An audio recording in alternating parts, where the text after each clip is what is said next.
일생 동안 당신이 반드시 읽어야 할 100권의 책 일당백.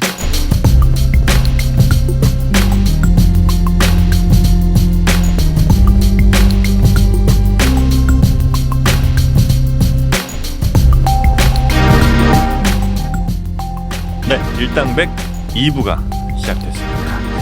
예고해드린 대로 군사 문제에 대해서는 전혀 아무런 지식도 갖고 있지 않은 우리 정민현님 네. 함께 해주십니다. 반갑습니다. 네, 반갑습니다, 여러분. 정민효입니다. 왜 제가 아무런 지식이 없을 거라고 생각하시죠? 그렇게 단언하시죠? 군대를 간 적도 없고. 전 고무신이었어요. 아, 군대에 남자친구를 보냈습니까? 그렇죠. 그럼 거의 전문 분야 빠삭해요. 고무신들은. 아, 남자친구가 어디 갔죠? 남자친구가 대방동에 있는, 이렇게 다 밝혀도 되나? 재경단이라고. 대방동이면 저 공군회관 뭐 이런 데 가는. 그러니까 공군회관은 아니고 대부분 이제 대방동에서 남자친구가 군 생활한다 그러면 공군회관을 말하는데 그게 아니고 그 무슨 학교 뒤쪽에 보면은 그 근처에 언덕 쪽에 재경단이라고 있어요. 그래서 아무튼 군대야? 그러니까 보니까 약간 좀 공부 잘하고 이런 애들이 많이 가더라고 거기를. 아니 근데 군대는 기본적으로 전시 상황, 비상시 상황에 정부를 대신하는 조직이거든요.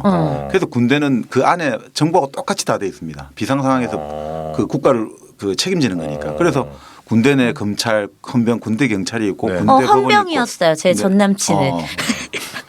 그러니까 군대 공병, 군대 내 건설 조직이 있고 군대 내 의료 조직 다 있는 겁니다. 그러니까 군대라는 것은 하나의 정부입니다.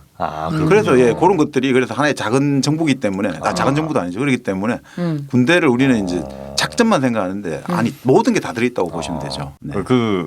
군대 내 경찰이었던 거죠, 그러니까 재경단이니까 맞나요? 그건 잘 모르지 내가. 보통 육군 격리단 이렇게 해가지고 군대 내에서 재정이라든지 여러 가지 이런 것들, 재정 이런 것들 담당하는 데가 좀 있죠. 또 그런 조직들이. 여튼 저 꿀보직이었네. 서울 안에 있으면 꿀보직이지. 그러면 외출 휴가 자주 나오고. 외출을 한 달에 거의 한 번씩 나왔고 제가 또 이제 가끔 면회도 갔었고. 나올 때마다 또 우리 정민이 만났고. 그렇죠. 근데 결혼은 지금 다른 남자랑 하고. 근데 공군이 되게 제가 봤을 때 꿀이라고 느끼는 게 육군에 비해서 일단 한 달에 한 번씩 그냥 나오잖아요. 근데 그게 되게 크잖아요. 군인들한테는. 그리고 얘가 틈만 나면 전화를 해. 널널한 거 아니에요? 나라 안 지키고 뭐 하고 있는 건지 모르겠지만 그래서 전 되게 귀찮았었어요. 야, 이게 댓글이 너무 기대된다. 왜? 요즘 정준하 씨가 많이 그 댓글로 욕먹고 있던데 아마 우리 괜찮아요. 정민현님이 군대는 뭐 했는지 몰라? 요 단어, 요 문장 하나에. 지금 논란을 일부러 일으키시는 것 같은데요, 정영진 씨가? 우리는 대한민국 군인을 이렇게 폄훼하시다니. 그런 뜻은 아니었습니다. 알겠습니다. 국군 장병 여러분, 여러분을 응원합니다.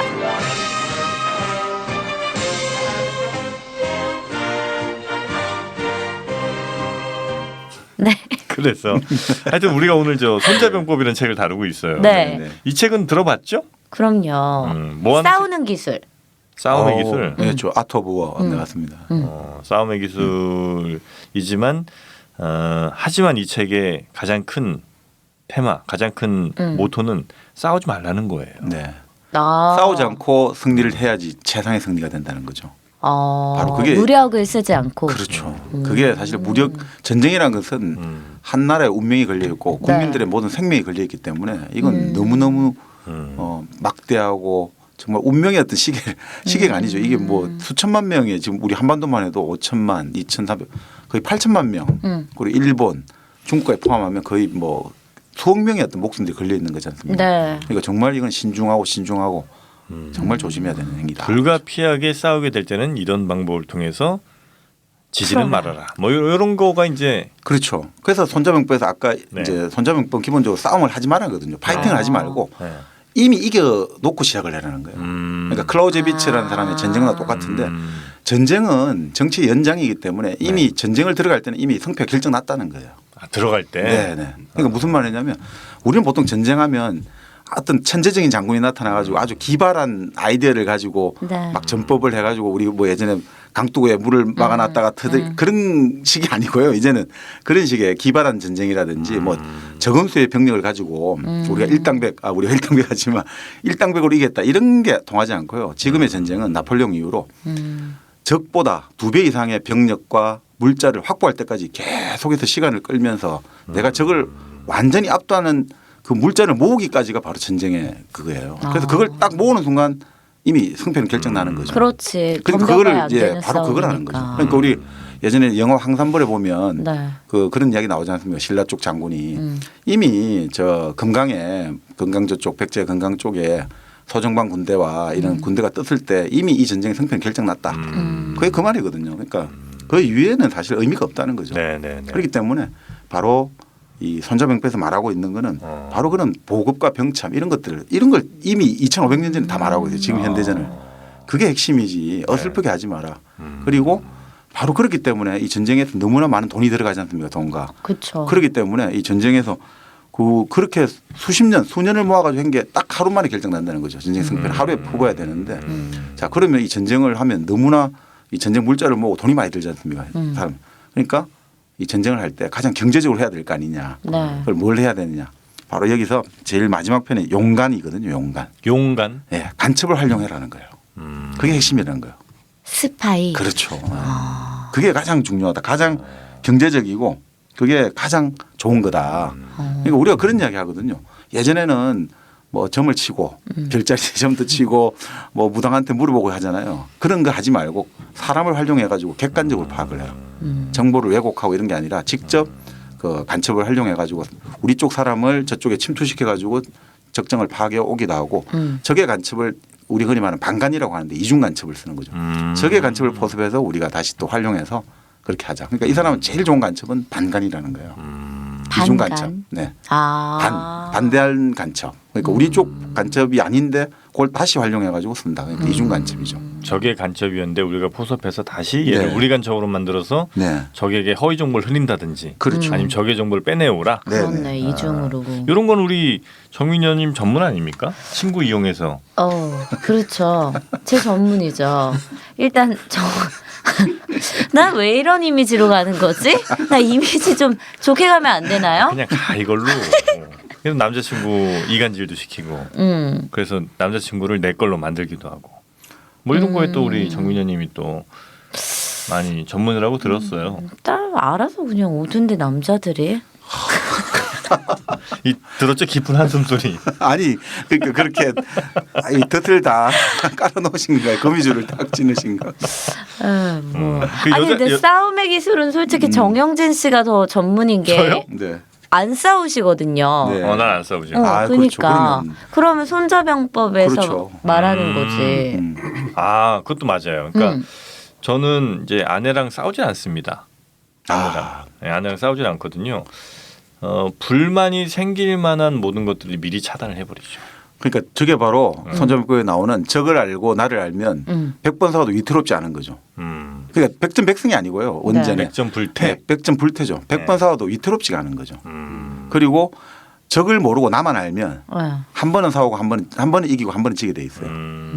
근데 적을 모르고 나도 모르면 100번 싸우면 싸울 때마다 위태로워지는 거죠. 그러니까 이게 부부 싸움이라든지 여기도 다 적용이 되거든요. 그냥 눈을 감으시는 것 같던데 내가 내가? 봤을 때는 와이프를 이해해서 그 차단하는 게 아니고 그냥 모른 척 하시는 것 같던데 아니다.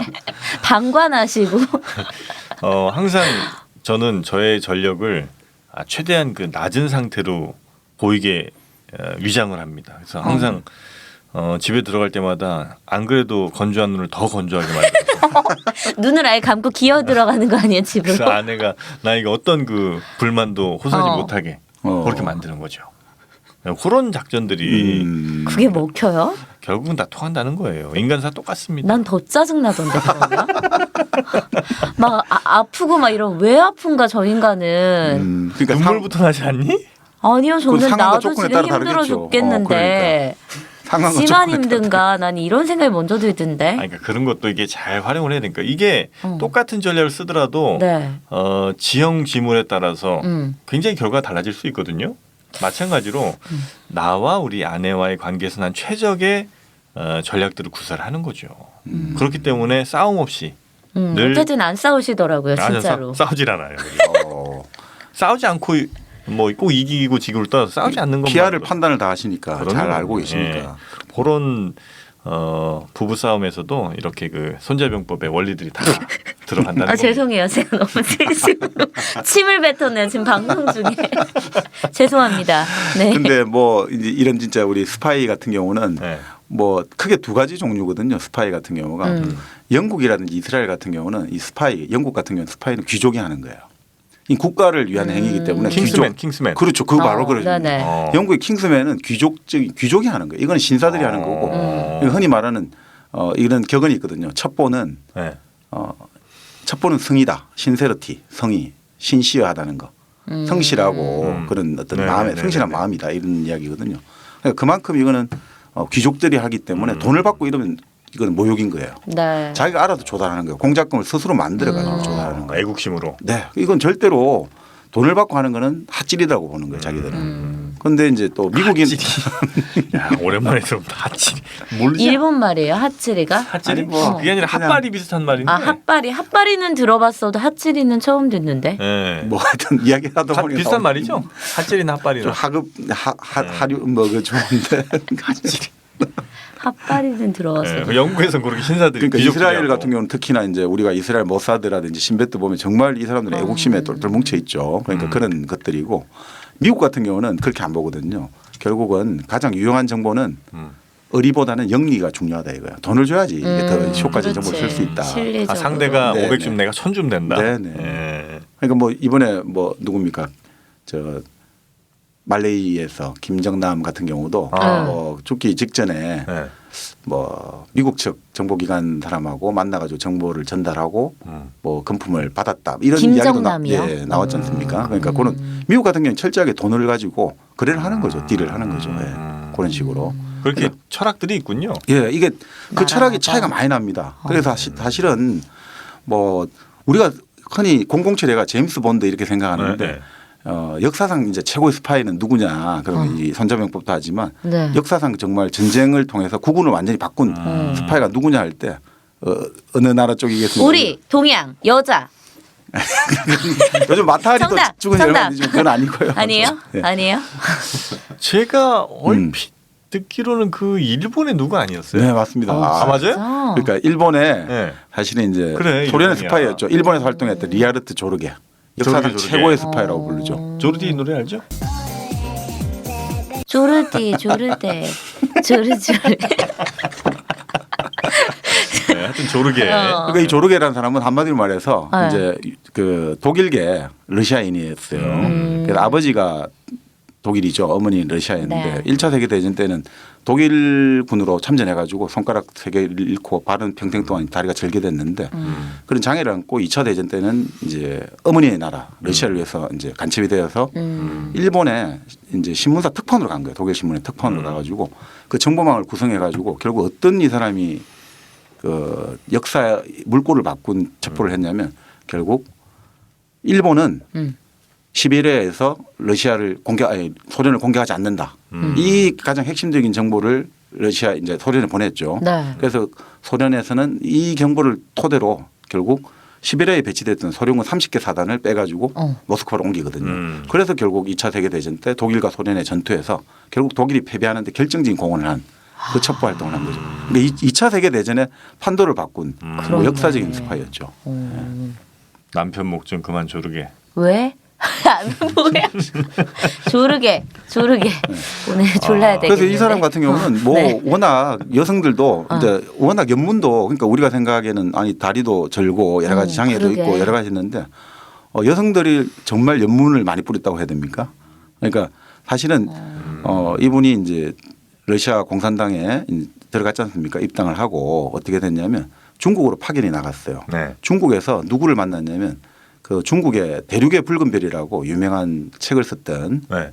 그 에드가 스노우라는 미국의 유명한 저널리스트가 있는데 네네. 그 에드가 스노우 부인이 그 아그네스 메들리라고 부부가 아주 유명했거든요. 네. 그 아그네스 메들리하고 또 좀 사귀기도 했고 그 사귀면서 일본 쪽 사람을 정보를. 소개받은 거예요.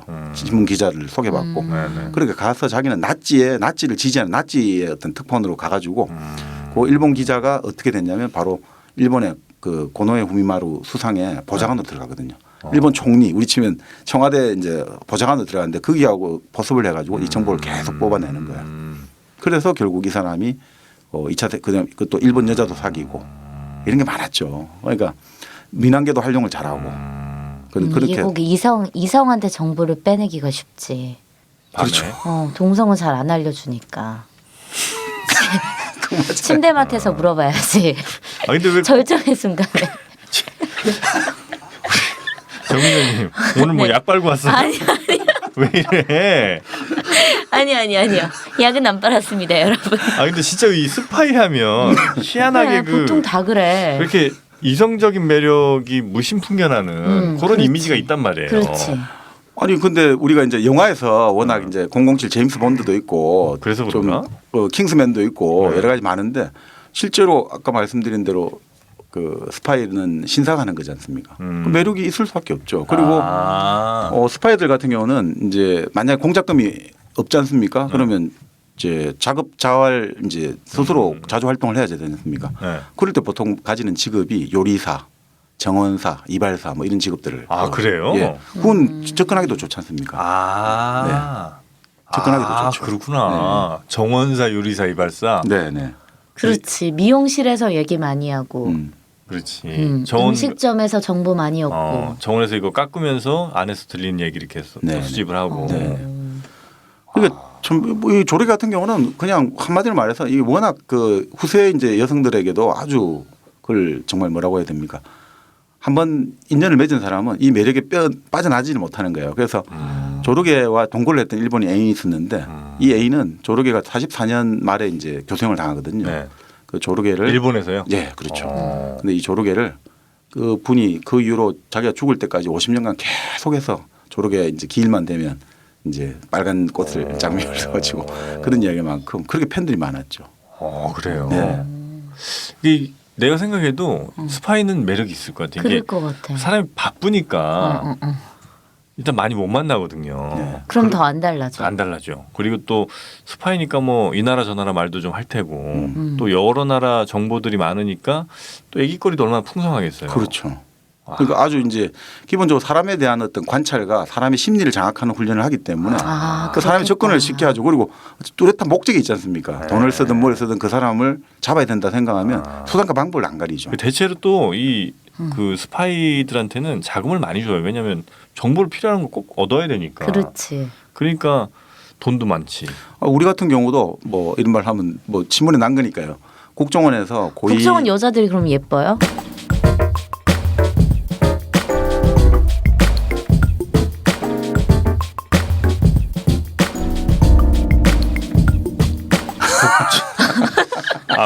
뭐 일단 우리 저 정방님 국정원 얘기 잠깐만 밀어두고 네. 제가 그 얘기는 잘 알고 있어요. 국정원 여자 직원들을 뽑습니다. 뽑는데 그 이제 뽑을 때도 직종별로 뽑아요. 네, 그렇죠. 그래서 그냥 사무직한 애들은 이쁘대요, 실제로.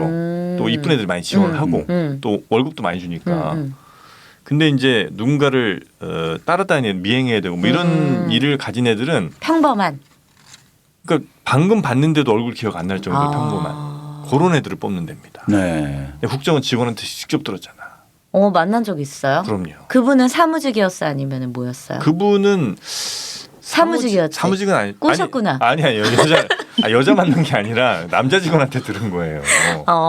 네, 그래서 키도 너무 크면 안 되고 너무 뭐 뚱뚱하거나 너무 말라도 안 되고. 그러니까 인상에 남는 그런 얼굴이 걸 안 주면 된다는 안 거죠. 되구나. 네, 그런 걸 뽑는다고 하더라고요. 자 그리고 우리 정광님 네. 국정원 뭐 특수활동비 말씀. 아니요, 그렇죠. 그러니까 국정원 특수활동비가 아니라 네. 국정원 직원 같은 경우가 정년 퇴직을 하지 않습니까? 네. 네. 하고 나면 저번에 이제 이건 언론에 나온 거니까 제가 이제 밝혀도 됩니다.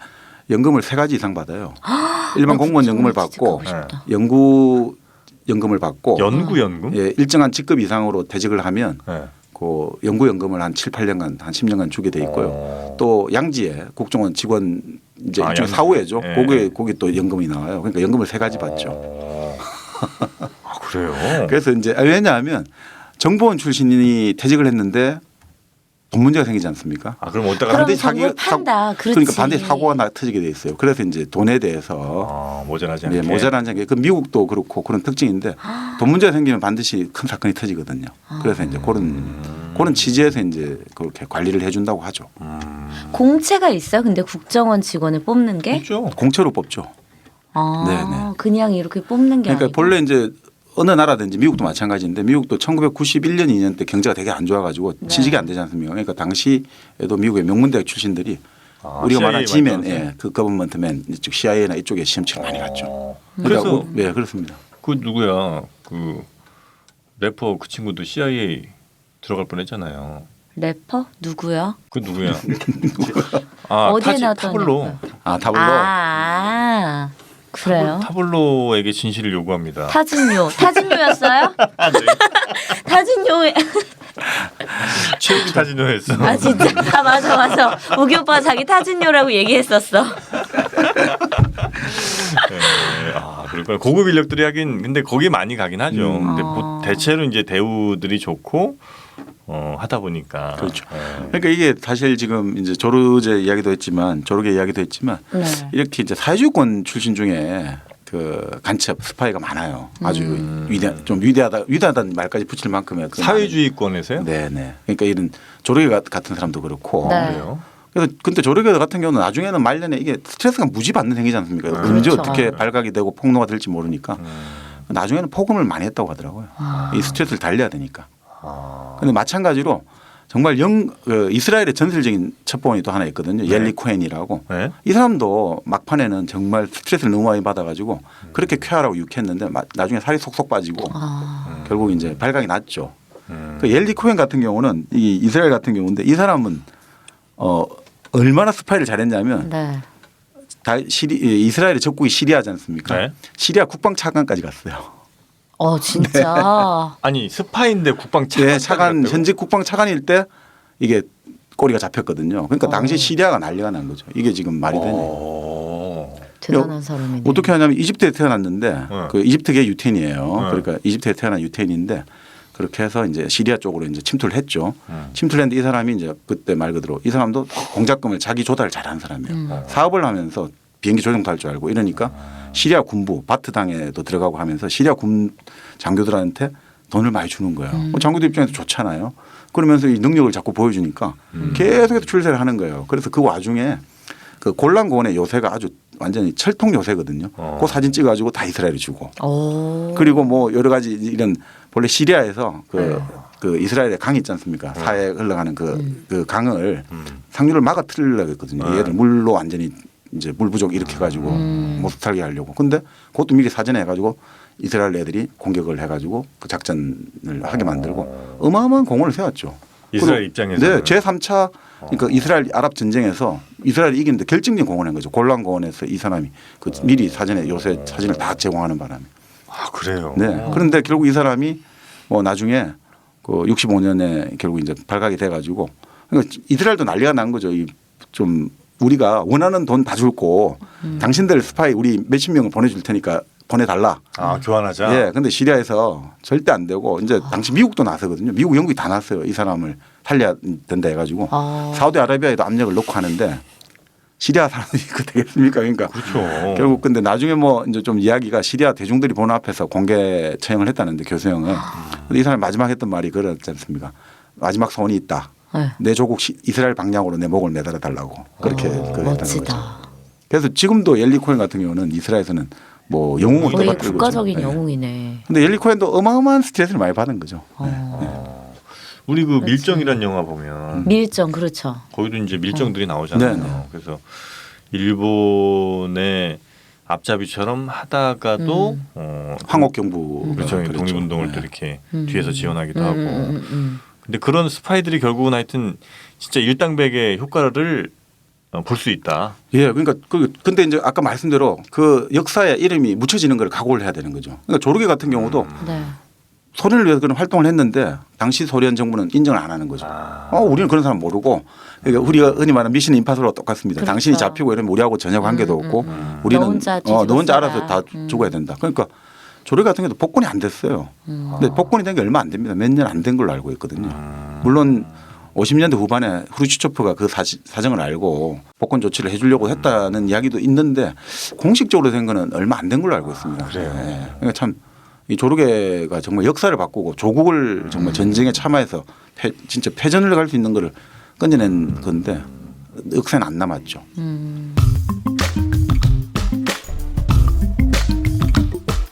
스파이가 과연 정말 이 전쟁이라든지 국가를 바꾸냐 역사를 바꾸냐 하시는데 실제 이런 이야기가 있었거든요. 일본의 스파이인데 아카시 모토지로하고 유명한 사람이 있습니다. 네, 이 사람 남자입니다. 이 사람 어떤 정도냐면 이런 말을 했거든요. 일본 사람들이 일본이 이제 청일 전쟁과 노일 전쟁을 거치면서 이제 일본이 세계 강국으로 올랐지 않습니까? 그런 이야기를 해요. 자, 일본의 여순 전투라고 러시아 이제 노일 전쟁에서 네. 여순에 전투할 때 노기 마레스케라고 일본 육군의 신화적인 대장이 있어요.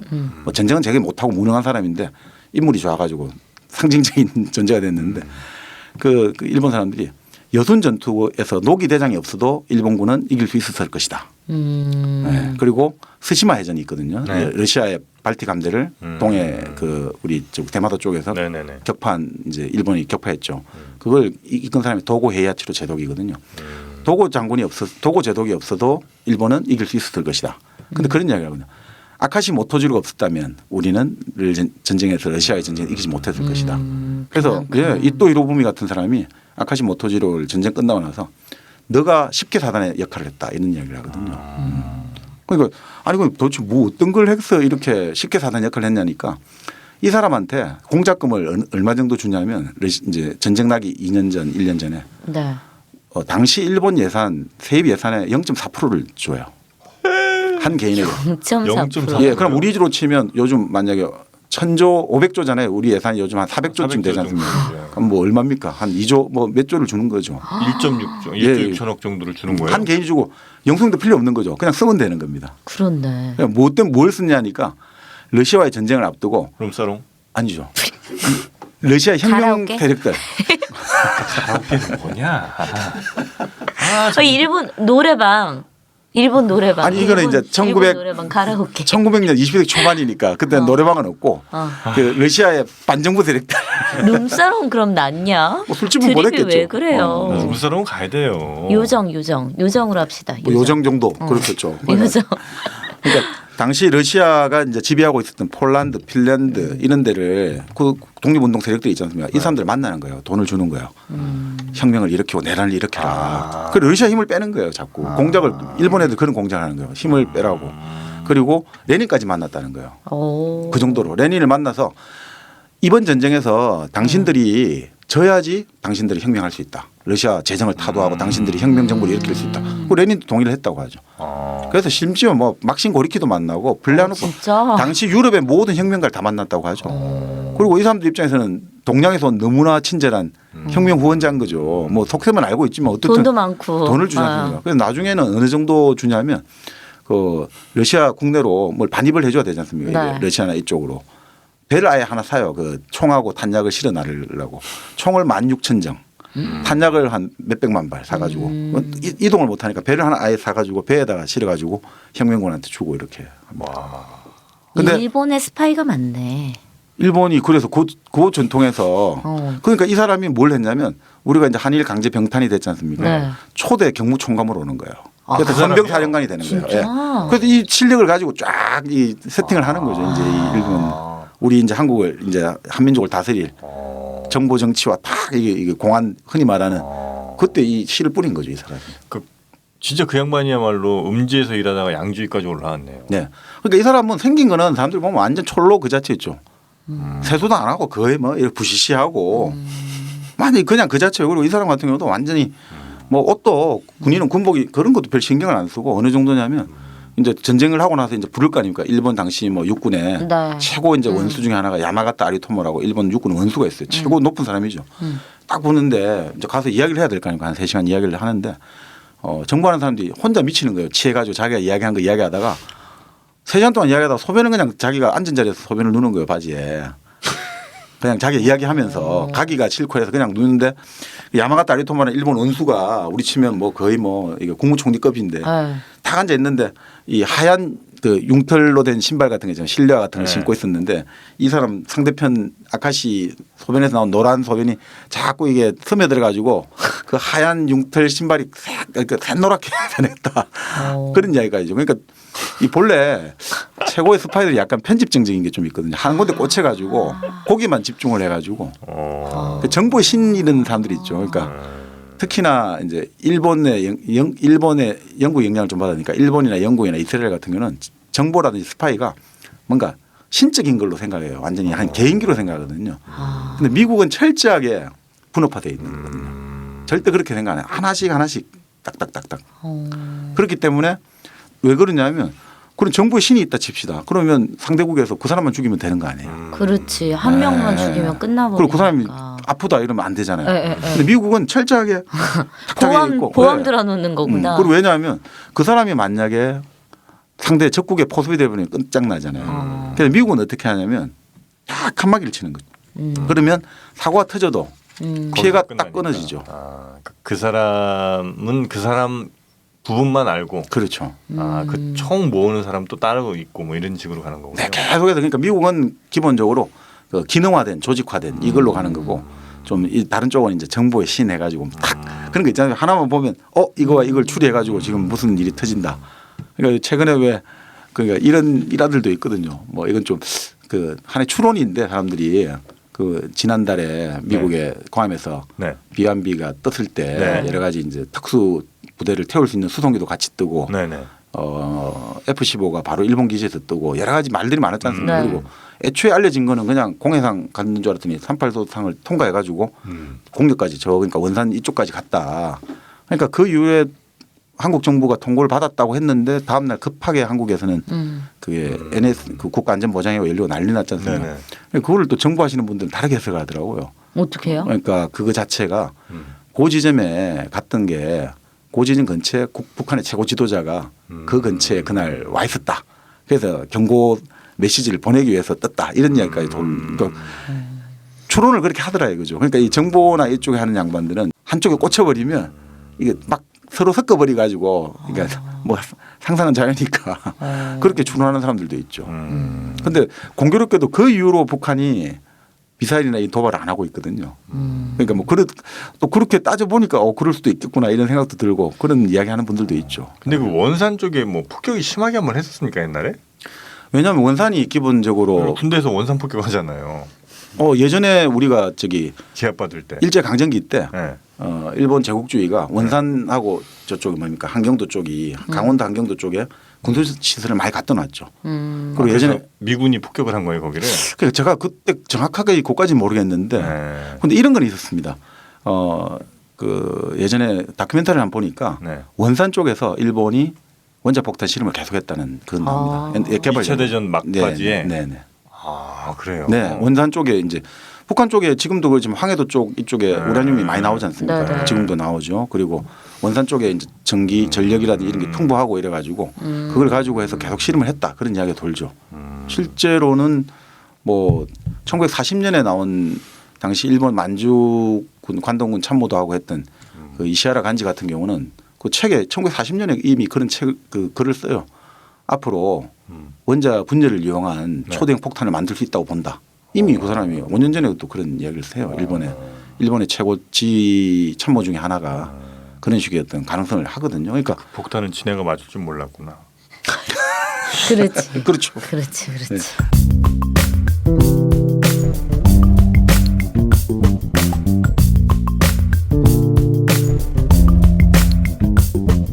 근데 그 간첩 얘기 말고도 좀 있지 않습니까? 네, 네, 네. 여기 간첩 얘기가 좀 길어졌는데. 네네. 그 다음은 또 어떤 전략들 쓰라고 합니까? 근데 이제 전략을 여기도 마찬가지거든요. 여기도 그러니까 전략이라는 것들을 우리가 생각하는 복잡하고 이런 말 쓰라는 말이 없어요. 여기는 막 아까도 말씀드린 전쟁이라는 것은 나를 알고 적을 아는 것이지 네. 기기면만 방법이라는 말이 전혀 없어요.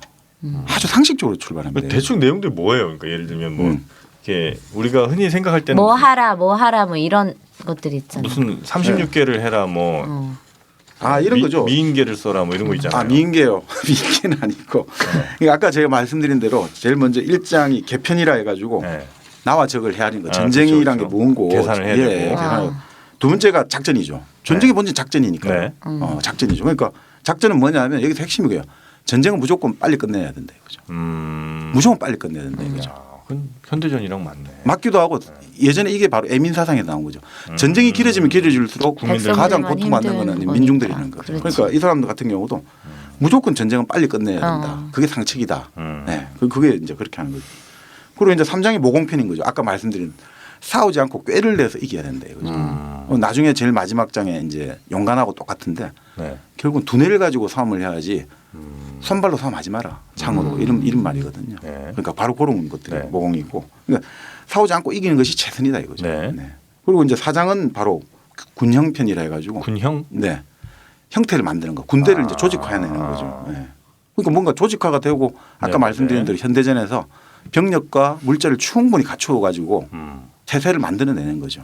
그런 것들. 그러니까 하나의 어떤 그런 것들이 흐름이 있고 네. 5장 같은 경우는 병세편 해가지고 결국 제일 중요한 게 뭐냐면 아무리 물자가 좋고 군대가 많아도 기세가 중요하다는 거죠. 전쟁에서 전투에서는. 사기를 잘 살려야 된다. 네. 그래서 전쟁에서 서전이 중요하다는 거죠. 서전? 예, 첫 번째 전투. 아, 첫 번째 전투. 서전을 어떻게 장식하느냐. 그래야 병사들의 기세를 사기가 네. 저하되지 않으니까. 선빵을 잘 날리면 그렇죠. 게임은 끝이에요. 코피 나면 끝이야. 바로 그겁니다. 이게 일반적인 싸움에도 날리지도 똑같죠. 못하면서 그러니까 싸움하는 거 보면 말로는 엄청 잘하시네. 아, 여자들 막 울어요. 되게 뒷짐지고 있고 막 도망가 있을 것 같은데. 나는 여자들이랑만 싸우거든. 남자들이랑은 안 싸워요. 실싸움 하지 않아 나는. 근데 사실 그 조폭들의 싸움에서도 제일 네. 중요한 게 성공이라고 선빵. 하잖아요. 예, 선빵을 날리는 거. 어. 그 왜냐하면 그게 거의 뭐 그 뭐라고 해야 되냐 일종의 한 2배 이상 효과라고 하더라고요. 내가 힘이 약할 때 맞아. 먼저 선빵을 날리면 그래서 우리나라 조폭의 전국구의 대부 중에 한 명이 대구의 조창조라는 사람이 있는데 조창조요? 예, 이 사람이 1대1 싸움에 처음 듣네. 달인이라고 하거든요. 네. 나이가 이제 80이 넘어갔으니까. 조항조 근데- 아버지 있어. 근데 이 사람이 지론이 그거예요. 전쟁 아니 싸움 딱 할 때 어떻게 하냐니까 싸움은 이겨야 되고 어떻게 하면 이런 식이에요. 너 구두끈 풀렸다. 그 하는 순간 이제 발로 차고. 선방 예, 날리고 예. 야비하다. 아니 근데 그 전쟁은 뭐 그런 게 아니다. 똑같다는 거죠 자기들도. 바로 그거는 맥락이죠. 아무리 뭐 명분이 어쩌고 진 다음에 소용이 없어요. 이긴 다음에 한 얘기지. 그렇죠. 그러니까 그리고 이제 6장은 허실편 우리가 흔히 말해서 그 적의 허를 찔러라 하는 것들이 있지 않습니까? 네. 그럼 마찬가지로 이제 거기다 군정편 그러니까 유리한 곳을 먼저 점하라. 근데 이제 이게 제일 중요합니다. 전쟁에서도 목표가 점유를 하느냐, 아큐파이를 하느냐, 아니면 네. 선멸을 하느냐, 다 완전 없애버리느냐, 토탈 디스트릭션을 하느냐, 아니면 네네네네. 아큐페이션을 하느냐. 이게 따라 완전히 달라지거든요. 그러니까 미국 같은 경우는 전쟁을 할 때 점유가 목적이잖아요. 그래서 항상 먼저 포탄과 미사일을 쏘기 시작하는 거예요. 그래서 쫓아내는 거예요, 이 땅에서. 그 전쟁 포탄이 날라오면 나가야 되잖아요. 그런 다음에 자기들이 들어간다는 거예요. 그러니까 인명 손상을 최소화하겠죠, 병력은. 근데 선멸을 하는 건 또 달라지는 거죠. 완전 이제 다 죽이겠다고 생각하는 건 또 달라지는 거예요. 그러니까 그런 것들이 먼저 또 써야 되고 그런 것들인 거죠. 뭐 그런 다음에 이제 여러 가지 이제 항상 구변, 행군, 지형해가지고 지형을 이용하고 네, 배나의 네, 묘를 네, 살리라. 네. 그리고 이제 화공이라는 건 요즘 치면 이제 화력 공격이겠죠. 그때도 불이라는 게 아주 중요한 수단이니까 그런 걸 어떻게 활용할 거냐. 근데 가장 중요한 거는 이제 이 사람은 나중에 결국 용간이라고 보는 거죠. 가장 중요하다기보다 용간이라는 게 가장 합리적이고 효율적이다. 효율적이다. 이래 보는 거죠. 그래서 결국 뭐 이걸 여러 가지 이야기하면 뭐 5가지 이제 사실 전쟁에서 승리를 이끄는 조건을 제일 먼저 개편에 나오거든요. 네. 제일 중요한 게 첫 번째가 도다. 도다? 도라는 도 우리가 도. 따오. 예. 그 전쟁의 도가 뭐냐 하니까 결국은 위정자와 군인과 백성이 그 의지가 있어야 된다 이거죠. 일치 단계를 한다든지 뭐 대동단계는 의지가 있어야 되고 두 번째가 천시라고 하는 거 천. 하늘이 네, 타이밍이라는 거죠. 이 언제 언제 칠지. 치고 언제 막을 이 타이밍. 그리고 세 번째가 지형학적인 우리가 위치. 네, 네. 지리적인 이점이라는 게 아주 중요하거든요. 그리고 네 번째가 장군, 장수. 장군의 지휘관의 리더십, 지휘관의 역량. 그리고 이제 5번째가 법이라고 하죠. 어떤 법? 기율, 예. 군법 하듯이 군법이 엄정하다 하듯이 이런 것들이 될 때 결국 이 승리가 되지 간다. 않느냐 예, 이렇게 보는 거죠. 이 손자병법을 지금 우리 네. 대한민국에서 네. 읽어야 될 이유가 있습니까? 우리 청취자분들이 그러니까 지금이야말로 부부 싸움을 위해서 아니 뭐 사는 게 다 전쟁이라고 한다면서요 미생에서. 그렇죠. 사는 거 진짜 회사에서도 전쟁, 네. 집에서도 전쟁. 그렇지. 네. 여기 너무 전투가 전 늘 전투 의식에 불타 있잖아요. 그러니까 지금 우리 사회가 경쟁과 전쟁의 연속이지 않습니까? 네.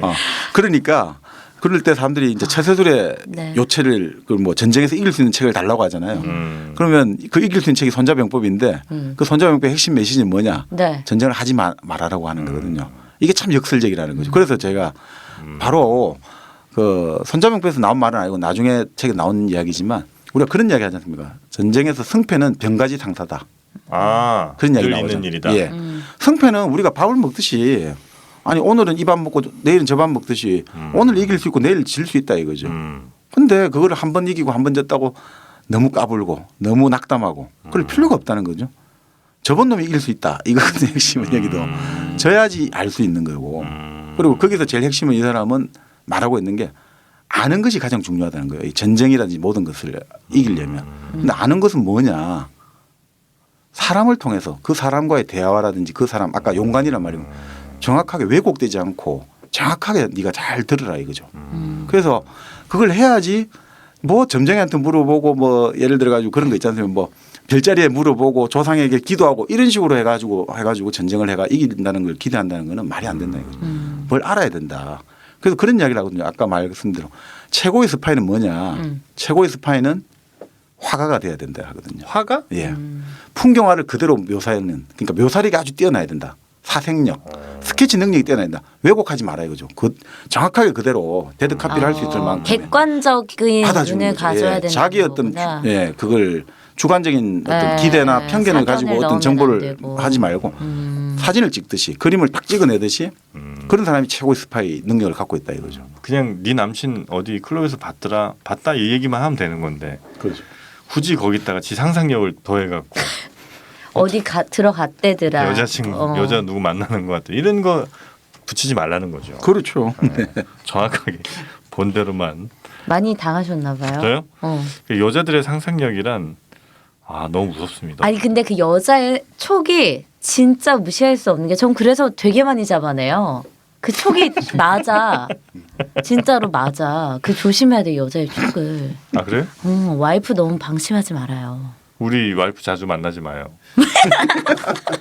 너가 제쪽 발달하는 어쩐지 너무 차단하더라. 내가 다가가려고 하면 내가 자꾸 친해지고 싶은데 점점 멀어지고 이런 애들 있어. 조심해야 돼. 이렇게 상상력 풍부한 애들이 전 풍부하죠. 안 됩니다. 아이고. 하여튼 뭐 이 손자병법 요즘에 우리 조심하세요. 대한민국이 좀 어려움에 빠져 있잖아요. 네. 그 자꾸 뭐 이 북한 요즘 뭐 좀 조용하긴 한데 그래도 북한 관련 이슈 때문에 네. 너무나 늘 전쟁 위기고 그래서 어떤 돈 많은 사람들은 벌써 외국으로 부동산 투자를 바꿨대는데 그러지 말고 좀 싸우지 않고 이 상황을 타개할 수 있는 방법들을 우리 정방님의 지혜를 빌려서 우리 청와대가 좀 나설 때가 되지 않았나.